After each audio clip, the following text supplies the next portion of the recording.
Hello everyone welcome back to Sauraj tech. तो friends आज video आपण एक बहुत बड़ गुरुत्वपूर्ण अपडेट जहाँकि नुआ ओडिशा स्कॉलरशिप को नहीं। तो फ्रेंड्स जहाँकि आपण मानकर इलेक्शन सरीगला स्कॉलरशिप टंका मिल कि ना बहुत सारा पिला मानकर मनरे प्रश्न जदि पैसा मिले तो केबे मिल सेकेंड फेज रे जो पिला मानकर आसना कि फास्ट फेज रे जो पिला मानकर जाए पेमेंट फेल्ड होता तो से केबे कौन आसब कि नहीं से विषय आज वीडियो जाना। तो ता पूर्व आपण मानक समस्त को एक छोटिया रिक्वेस्ट जदि आपण मैंने मो चैनल को प्रथम थर पर आसछंती चैनल को सब्सक्राइब कर दिंतु एवं वीडियो भल लगे वीडियो लाइक कर दिंतु सांग मध्य शेयर कर दिंतु से जापर केबे कौन स्कॉलरशिप टंका मिल जदि आपंकर रिपोर्ट हो जाए किसी मेजर इश्यू हो जहाँकि आपण मैंने जापार केमती कौन करेंगे ताले डिस्क्रिप्शन में दिया व्हाट्सएप लिंक रे आपण मैंने डायरेक्ट जॉइन हो जातु एवं जहाँ भी किसी प्रॉब्लम अच्छे आपण मैंने जनातु एवं आमे आपण को हेल्प करूँ जहाँ भी किसी आपण असुविधा थी। तो फ्रेंड्स किछ दिन हम जहाँकि वीडियो आसी ना जहाँकि मु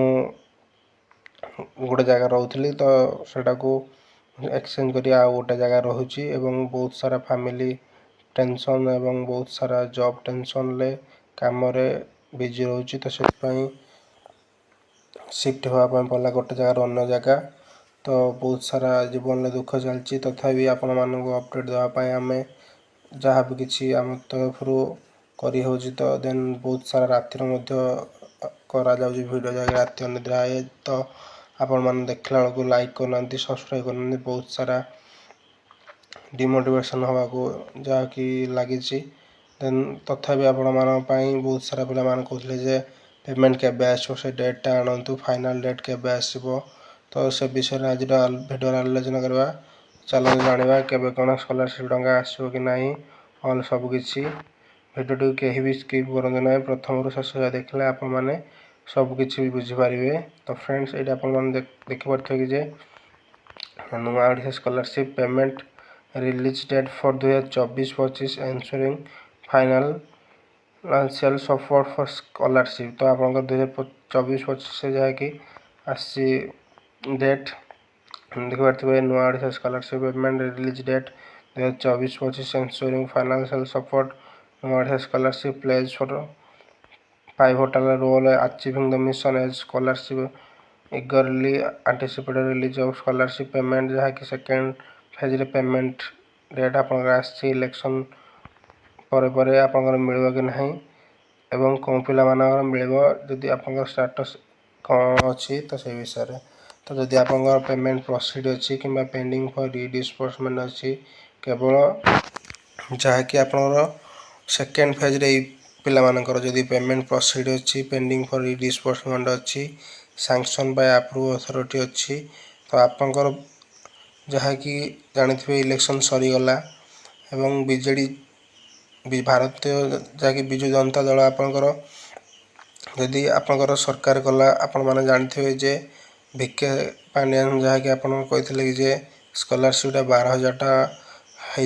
हो 14,000 टका हो से दिन घोषणा कर सहित आपंकर स्कॉलरशिप टंका जो पिला आसे ना से आसीज। तो यहाँ आनुमानिक डेट जहाँकि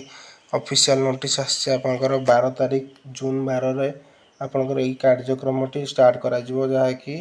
जो पिला 10,000 टका पाते 12,000 टका एवं 11,000 टका पाते पिला जहाँकि महिला मानक तो सेमानकर जहाँकि आपंकर बढ़ी 14,000 टका हो तो से दिन लागू हम हयतो आप पेमेंट आसीज। तो नेक्स्ट देखिए आपंकर ये डेटा देखिए payment date of Nua Odisha scholarship phase 2 will be April last week of 2024 जहाँकि आप एप्रिल मास सरीगला बहुत सारा पिला आसला एवं बहुत सारा पिला आसी ना। तो जो पिला आसी ना तो से देखिए कि आफ्टर जनरल इलेक्शन तो आप जनरल इलेक्शन सरीगला may vary depending on various factor of such processing time verification procedure and the schedule set by the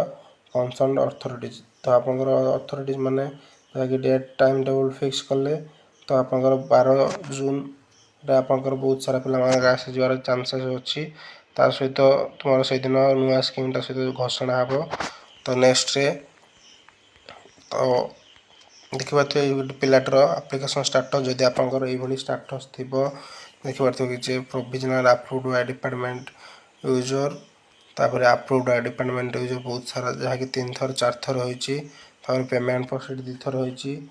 ତ ପେମେଣ୍ଟ ପ୍ରୋସିଡ୍ 2 ଥର 3 ଥର ହୋଇସାରିଲା ପରେ ଦେନ୍ ଆପଣଙ୍କର ଏଇଭଳି ଯଦି ଷ୍ଟାଟସ୍ ଥିବ କିଛି ଭୁଲ ନଥିବ ତାହେଲେ ଆପଣଙ୍କର ସ୍କଲାରସିପ୍ ଟଙ୍କାଟି ସାଙ୍ଗେ ସାଙ୍ଗେ ମିଳିଯିବ, କୌଣସି ପ୍ରୋବ୍ଲେମ୍ ହେବ ନାହିଁ। ବାକି ଯଦି ଆପଣଙ୍କର ରିପୋର୍ଟ ହୋଇଛି ତାହେଲେ ଆପଣଙ୍କର ଟିକେ ପ୍ରୋବ୍ଲେମ୍ ହେବ। ତ ଚାଲନ୍ତୁ ମୁଁ ଦେଖାଇଦେବି ଷ୍ଟାଟସ୍ରେ କ'ଣ ଥିଲା ଆପଣଙ୍କର କ'ଣ ହେବ। ତ ଏଇଠି ଫ୍ରେଣ୍ଡସ୍ ଦେଖିପାରୁଥିବେ କି ଯେ ନୂଆ ଓଡ଼ିଶା ସ୍କଲାରସିପ୍ଟା ଦେଖିପାରୁଥିବେ revert to institute payment failed ଯାହାକି 5 ଏପ୍ରିଲ ରହିଛି। ତା ପୂର୍ବରୁ 11 ମାର୍ଚ୍ଚରେ ଯାହାକି payment failed revert to institute ହୋଇଛି। ତାପରେ ପେମେଣ୍ଟ ଫେଲ୍ଡ ହୋଇଛି। ପୁଣି ଦେଖିପାରୁଥିବେ ପେମେଣ୍ଟ ପ୍ରୋସିଡ୍ ପରେ ଏଇଟା ହେଉଛି ହେଲା ପେମେଣ୍ଟ ଫେଲ୍ଡ ପେଣ୍ଡିଂ ଫର୍ ଡିସବର୍ସମେଣ୍ଟ ହୋଇଛି। ପୁଣି ପେମେଣ୍ଟ ଫେଲ୍ଡ ତ ଲାଷ୍ଟରେ ଆପଣଙ୍କର ଯାହାକି ପେମେଣ୍ଟ ଫେଲ୍ଡ ଅଛି। ଯଦି ଆପଣଙ୍କର ପେମେଣ୍ଟ ଫେଲ୍ଡ ହେଉଛି ଦେଖିପାରୁଥିବେ ଅଣ୍ଡର ରିଭ୍ୟୁ ଷ୍ଟାଟସ୍ ଡେସ୍କ୍ରିପସନ୍ ଦେଖିପାରୁଥିବେ ଅଣ୍ଡର ରିଭ୍ୟୁ ହେଲା ଯଦି ଆପଣଙ୍କର ଆପ୍ଲିକେସନ୍ ଇଭାଲୁଏଟେଡ୍ ବାଇ ସ୍କଲାରସିପ୍ ଅଥରିଟି ହେଲା ଆପଣଙ୍କର ଇଭାଲୁଏଟ୍ କରିବେ ଯାହାକି ସ୍କଲାରସିପ୍ର ଅଥରିଟିଜ୍ ମାନେ। ଯଦି ଆପ୍ରୁଭ୍ଡ ଦେଖାଉଛି ଯାହାକି provisional approve by department user କିମ୍ବା sanction by department user approve by department user ଯଦି ଏଇଭଳି ଦେଖାଉଛି ତାହେଲେ ଦେଖିପାରୁଥିବେ congratulation your application has been approved and you are eligible for the scholarship. ଯଦି ଆପଣଙ୍କର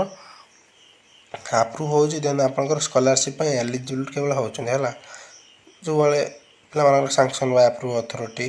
ତ ସେଇମାନେ ହେଲା। ପେଣ୍ଡିଂ ଭେରିଫିକେସନ୍ ହେଲା additional documentation or verification is required before age A final decision can be made. ଯଦି ଆପଣଙ୍କର ପେଣ୍ଡିଂ ଫର୍ ଇ ଡିସବର୍ସମେଣ୍ଟ କିମ୍ବା ହେଉଛି ପେଣ୍ଡିଂ ଫର୍ ଇ ଡିସବର୍ସମେଣ୍ଟ ତାପରେ ତ ପେମେଣ୍ଟ ପ୍ରୋସିଡ୍ ଆପଣମାନେ ଜାଣିଥିବେ ତାହେଲେ ଆପଣଙ୍କର ଆଡ଼ିସନାଲ୍ ଡକୁମେଣ୍ଟ ଯାହାକି ଆଡ଼ିସନାଲ୍ ଡକୁମେଣ୍ଟ ଦେଇଥିଲେ ତ ସେଇଟା ଭେରିଫିକେସନ୍ ହେଉଛି ଯାହାକି ଆପଣଙ୍କର ଆକାଉଣ୍ଟ ନମ୍ବରଟା କେବଳ ସେଇଟା ଯାଉଛି ଆଡ଼ିସନାଲ୍ରେ କାହିଁକିନା ଆକାଉଣ୍ଟ ନମ୍ବର ଆଉ ଆପଣଙ୍କର ଆଧାର ସିଡ଼ିଂ ହେଉଛି କି ନାହିଁ ଦେଖୁଥିବେ ସେସବୁ ଦେଖି ସାରିଲା ପରେ ଆପଣଙ୍କର ପେମେଣ୍ଟଟା ପାସ୍ କରିବେ ହେଲା। ତ ନେକ୍ସଟ ଦେଖିପାରୁଥିବେ ଯେ ରିଜେକ୍ଟେଡ଼ ଏଇଠି ଯେଉଁଟା ପେମେଣ୍ଟ ଫେଲ୍ଡ ତ ସେଇଟା ଦେଖିପାରୁଥିବେ unfortunately your application did not meet the eligibility criteria or other requirements. ଯଦି ଆପଣଙ୍କର ଯଦି ପେମେଣ୍ଟ ଫେଲ୍ଡ ହେଉଛି ତ ତା ମାନେ କ'ଣ ହେଉଛି ନା ଆପଣଙ୍କର ଆପ୍ଲିକେସନ୍ ଷ୍ଟାଟସ୍ଟି ଏଲିଜିବିଲିଟି କ୍ରାଇଟେରିଆ ଯାହାକି ଆପଣଙ୍କର ଏଲିଜିବିଲିଟି କ୍ରାଇଟେରିଆ ଅଛି ତ ତାହାଠାରୁ ଆପଣଙ୍କର କିଛି ପ୍ରୋବ୍ଲେମ୍ ଅଛି ଯାହାକି ଭିନ୍ନ ଅଛି ତ ସେଥିପାଇଁ ଆପଣଙ୍କର ରିଜେକ୍ଟ ହେଉଛି। ତ ନେକ୍ସଟ ଭିଡ଼ିଓରେ ଆମେ ଜାଣିନେବା କି ଯେ ଯାହାକି ତା'ର ଏଲିଜିବିଲିଟି କ୍ରାଇଟେରିଆ ବହୁତ ସାରା ପିଲା ମଧ୍ୟ ଏଯାଏଁ ଜାଣିନାହାନ୍ତି ଯେ ଏଲିଜିବିଲିଟି କ୍ରାଇଟେରିଆ କ'ଣ ନୂଆ ଓଡ଼ିଶା ସ୍କଲାରସିପ୍ରେ। ଯଦି ଆପଣମାନେ କମେଣ୍ଟ ମାଧ୍ୟମରେ ଜଣାନ୍ତି ତ ନେକ୍ସଟ ଭିଡ଼ିଓରେ ମଧ୍ୟ ଆପଣମାନଙ୍କ ପାଇଁ କେବେ କ'ଣ ତା'ର ଅଛି ଯେଉଁ ଆପଣଙ୍କର ଏଲିଜିବିଲିଟି କ୍ରାଇଟେରିଆ ସେ ବିଷୟରେ ମଧ୍ୟ ଭିଡ଼ିଓ ଆଣିବା। ତ ନେକ୍ସଟ ହେଲା ବହୁତ ସାରା ପିଲାମାନେ କହୁଛନ୍ତି ସାର୍ ମୋର ବାଲେଶ୍ୱର ଡିଷ୍ଟ୍ରିକ୍ଟ କିମ୍ବା Bhadrak district Cuttack district Jajpur district ଏଇସବୁ ପ୍ରାୟ ବହୁତ ସାରା ପୁରୀ ଡିଷ୍ଟ୍ରିକ୍ଟ ଗଞ୍ଜାମ ଡିଷ୍ଟ୍ରିକ୍ଟ ଏଭଳି ଆମର ଡିଷ୍ଟ୍ରିକ୍ଟରେ କେବେ ଆସିବ ତ ମୁଁ କହିଦେବା ପାଇଁ ଚାହୁଁଛି ତ ଏଇଟା ଡିଷ୍ଟ୍ରିକ୍ଟ ୱାଇଜ୍ ଆସୁଥିଲା ଏବଂ ଆସିବ କିନ୍ତୁ ଯେଉଁ ପିଲାମାନଙ୍କର ସେକେଣ୍ଡ ଫେଜ୍ରେ ତ ସେମାନଙ୍କର ଯାହାକି ଯେଉଁ ଆପଣଙ୍କର ଘୋଷଣା ହେବ ଯେଉଁ ଡେଟ୍ରେ ତ ସେଇ ଡେଟ୍ରେ 90% ପାଖାପାଖି ପିଲାମାନଙ୍କର ସ୍କଲାରସିପ୍ ଆସିବାର ଚାନ୍ସେସ୍ ଅଛି। ଯେଉଁମାନଙ୍କର ସବୁକିଛି ଡକୁମେଣ୍ଟସ୍ ଠିକ୍ ଅଛି ତ ଆପଣମାନେ ବାକି ବହୁତ ସାରା ପିଲାମାନେ ଯାହାକି ମେଲ୍ କରିଥିଲେ ସ୍କଲାରସିପ୍ ଡିପାର୍ଟମେଣ୍ଟକୁ ମୁଁ ପୂର୍ବ ଭିଡ଼ିଓରେ ମଧ୍ୟ ଦେଖାଇ ଦେଇଥିଲି ଆପଣଙ୍କର କେମିତି ଭାବରେ କ'ଣ ମେଲ୍ କରିବେ। ଯେଉଁମାନେ ମଧ୍ୟ କରିନାହାନ୍ତି ତ ସେମାନେ କରିଦିଅନ୍ତୁ। ଯେଉଁମାନଙ୍କର ଆସିଛି କିମ୍ବା ନ ଆସିଛି ପେମେଣ୍ଟ ଫେଲ୍ଡ ହେଇଛି କିମ୍ବା ନ ହେଇଛି ପେମେଣ୍ଟ ପ୍ରୋସିଡ୍ ହେଇଛି କିମ୍ବା ନ ହେଇଛି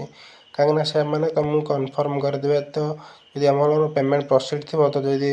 ଲାଷ୍ଟରେ ଆପଣଙ୍କର କିଛି ବି ଭୁଲ ଥିବ ଦେନ୍ ସେଠି ପେମେଣ୍ଟ ଫେଲ୍ଡ ହୋଇଯାଏ। ତ ସେଥିପାଇଁ ଆପଣଙ୍କର ସମସ୍ତଙ୍କୁ ଯଦି ଯେତେ ପାରୁଛ କରିଦିଅ କିଛି ତ ପ୍ରୋବ୍ଲେମ୍ ନାହିଁ ସେମିତି। ଆଉ କେମିତି କ'ଣ ତ କରାଯିବ ମୁଁ ତ ପୂର୍ବ ଭିଡ଼ିଓରେ କହିଦେଇଥିଲି। ଯଦି ଆପଣଙ୍କର ସବୁକିଛି ଠିକ୍ ଥିବ ଦେନ୍ ସେମାନଙ୍କ ତରଫରୁ ଆସିବ କିଛି ଯାହାକି ଆପଣଙ୍କର ସ୍କଲାରସିପ୍ଟି ଆପଣଙ୍କର ଆସିବ ବୋଲି ସେମାନେ କହିଦେବେ ଯେ ହଁ ଆପଣଙ୍କର କିଛି ଭୁଲ ନାହିଁ ତ ଏଇ ଡେଟ୍ରେ ସ୍କଲାରସିପ୍ ଟଙ୍କା ଆସିଯିବ। ତ ସେଇପାଇଁ ମୁଁ କହୁଛି ଯେ ଆପଣମାନେ ସମସ୍ତେ ତାଙ୍କୁ ମେଲ୍ କରିଦିଅନ୍ତୁ ତ ସେମାନେ ଚେକ୍ କରିକି 1-2 ଦିନ ଭିତରେ ଯଦି ଆପଣ ଠିକ୍ ମେଲ୍ କରିଥିବେ तो से रिप्लाई देवे। बहुत सारा पिला रिक्वेस्ट लगी सार आपन कहले आम कलु किंतु जहाँकि से आमको रेस्पॉन्स कलें तो सेमती किसी ना आपको रेस्पॉन्स करेंगे जदि आप सबकि ठीक ठाक थी आप फास्ट आप आधार कार्ड देदेवे एप्लिकेशन आईडी देदेवे और आपंकर जहाँ भी किसी प्रोब्लेम हो सहित डेट केबेठू आपंकर होइकी रही तो देन से करदेवे से कर सारापर आपण ठीक ठाक रिप्लाई आसीज। बाकी बहुत सारा पिला माने जहाँकि मो वीडियो देखिए शेष गोटे कथा जे किसी होप तांकर हरई बस किसी पिला जी मो पर विश्वास रखते जो भाई मैंने होप हरई बस तो मत भी बहुत सारा दुख लगुच। देखो मु कौन करें आपण मैंने जानी थे ये सब गवर्नमेंट कथबार्ता गवर्नमेंट देखो आप बहुत सारा पिला कहते सार आप बहुत दिन है कहते किसी पिला आस कि पिला आसूना देखो कि गवर्नमेंट जहाँ भी करुँच जहाँ भी कहे आम केवल अपडेट देवा लोक एवं सबुआड़ संग्रह करके आपन को अपडेट दौचु। देखूँ एवं डिपार्टमेंट तरफ आमको जहाँ आम जनाऊँ आपण मैंने जानते बहुत भाव भल भाव जे डिपार्टमेंट आजिकल करछि तो आपण मैंने आम पर रागिले आम कौन करें आपण मैंने निज थर भावतु से कहले कि फेब्रुआरी मास भर जा 7 दिन मध्य समस्त स्कॉलरशिप टंका पलि आसो एवं तापर कहले कि मार्च 5 रे आपनकर पलि आसो तो किसी पिला मानकर आसला तापर कहले कि एप्रिल लास्ट वीक आसो तो सेटर भी किसी पिला मानकर आसला तो ये भाव में से कर आपण मैंने आम उपर रागिले कौन हम तो से रागतु तो आमर किसी भूल ना है आ जो पिला माने हेट कर तो से आम तो किसी करें बाकी आम आपण रिक्वेस्ट करुँ आप वीडियो को भल पाना हेट कर देन आपण मैंने न देखी पारती सेमती किसी भी प्रोब्लेम ना आमर अलग टॉपिक रे भी वीडियो बहुत सारा कहते पे आने कि बहुत सारा पिला रिक्वेस्ट कि सर आप नुआ ओडिशा स्कॉलरशिप विषय आणतु से केवल पर्टिकुलर नुआ ओडिशा स्कॉलरशिप को जहाँ भी किसी ओल्ड सब किसी डिटेल्स खोली तालिकी सबकि आपको प्रदान करने मुझे चाहूँगी जदि आपंकर सपोर्ट अच्छी देन आपको सपोर्ट करूँ आगू आपण मानू नुआ नुआ भल भल अपडेट पाइबापी एवं आम तरफ आमको टे हेल्प करूँ जहाँकि सबकि उपरକୁ जावाई तो आपणकर आशीर्वाद आपणकर भल पाइबा आमको ये भाव में नुआ नुआ अपडेट आने जहाँकि मोटिवेशन करता तो फ्रेंड्स ये थिला आज वीडियो अपडेट जहाँकि नुआ ओडिशा स्कॉलरशिप विषय जदि भी आपंकर किसी प्रोब्लेम अच्छी ताले कमेंट माध्यम जनातु एवं जदि किसी भूल भाल अच्छी ताले डिस्क्रिप्शन दिखाई व्हाट्सएप रे लिंक रे आपण जॉइन होई आपण जहाँ भी किसी प्रोब्लेम मेसेज करि पारंते तो यहाँ आपण बहुत बड़ हेल्पफुल हो पार तो ये आज वीडियो अपडेट जदि आप भिडियो भल लगी भिडियो लाइक कर दिंतु चैनल को जब प्रथम थर आसुँच चैनल को सब्सक्राइब कर दिंतु सांग मध्य सेयार कर दिंतु से जापर के कौन स्कॉलरशिप टंका मिल तो thanks for watching this video all of you जय जगन्नाथ।